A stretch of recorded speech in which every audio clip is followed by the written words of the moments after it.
Assalamualaikum warahmatullahi wabarakatuh. Halo, bertemu lagi di pembelajaran bahasa Indonesia. Kali ini kita akan belajar surat pribadi dan surat dinas.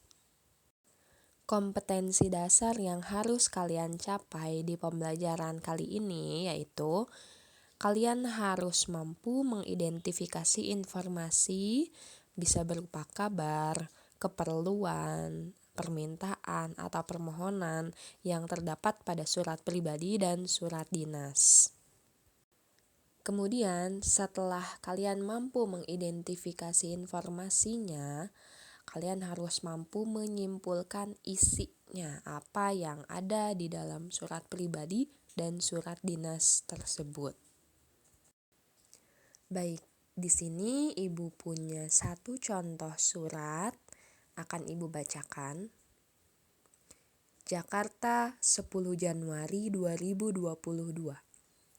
Ibu Dewi yang saya sayangi, bagaimana kabar Ibu? Semoga selalu sehat. Sejak Ibu pindah ke kota Bogor, rasanya kelas menjadi sepi. Tiada lagi canda tawa dan nasihat-nasihat Ibu. Kami semua kangen Ibu. Jangan lupakan kami ya. Semoga Ibu senantiasa sehat dan dalam lindungannya. Salam rindu, Naila. Nah, surat yang baru saja Ibu bacakan adalah contoh surat pribadi. Pengirimnya yaitu Naila. Naila adalah seorang siswa yang merindukan gurunya yang sudah pindah bertugas ke kota Bogor. Gurunya yaitu Ibu Dewi. Jadi Naila mengirim surat kepada Ibu Dewi yang sekarang sudah pindah ke Bogor. Karena di atas ada Jakarta 10 Januari 2022, berarti Naila menulis surat itu pada tanggal 10 Januari 2022 di Jakarta. Nah, dari sini kita bisa mengetahui bahwa Ibu Dewi dulunya mengajar Naila, mengajar sekolah di Jakarta, kemudian pindah ke kota Bogor, sehingga Naila dan Ibu Dewi jika ingin saling bertukar kabar, mereka itu harus mengirim surat. Begitu.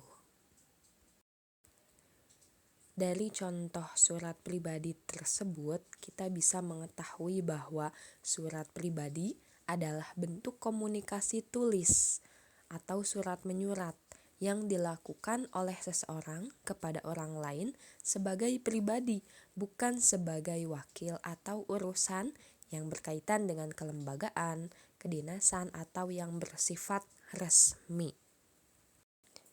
Nah, dari pengertian tadi, kita bisa mengetahui bahwa surat pribadi itu memiliki ciri-ciri.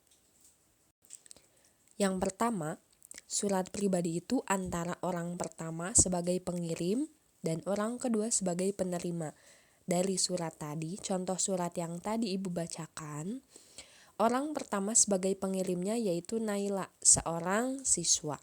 Dan orang keduanya sebagai penerima itu adalah Ibu Dewi, guru Naila. Begitu. Jadi antara Naila dengan Ibu Dewi, antara orang pertama pengirim dengan orang kedua penerima.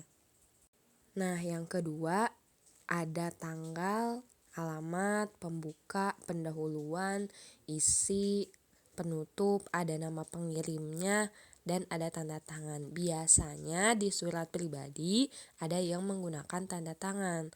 Namun di contoh yang tadi Naila tidak membubuhkan, tidak memberikan tanda tangannya.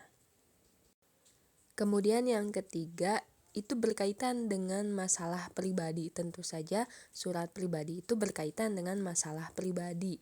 Misalnya menanyakan kabar tentang keperluan pribadi, rasa kangen kita kepada guru, rasa kangennya Naila kepada Ibu Dewi, itu merupakan sifat yang pribadi atau komunikasi yang pribadi. Baik, itulah penjelasan tentang surat pribadi. Semoga bisa dipahami. Insya Allah di pertemuan selanjutnya kita akan lanjutkan materi ke surat dinas. Terima kasih. Assalamualaikum warahmatullahi wabarakatuh.